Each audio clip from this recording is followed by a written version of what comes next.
Demi Allah saya bersumpah Demi Allah saya bersumpah akan memenuhi kewajiban saya sebagai anggota Dewan Perwakilan Rakyat Aceh dengan sebaik-baiknya dan seadil-adilnya sesuai dengan peraturan perundang-undangan dengan berpedoman pada Pancasila dan Undang-Undang Dasar Negara Republik Indonesia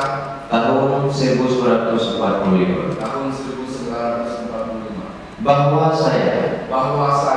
dalam menjalankan kewajiban akan bekerja dengan sungguh-sungguh demi tegaknya kehidupan demokrasi serta mengutamakan kepentingan bangsa dan negara daripada kepentingan pribadi seseorang dan golongan. Bahwa saya akan memperjuangkan aspirasi rakyat yang saya wakili untuk mewujudkan tujuan nasional demi kepentingan bangsa dan negara kesatuan Republik Indonesia.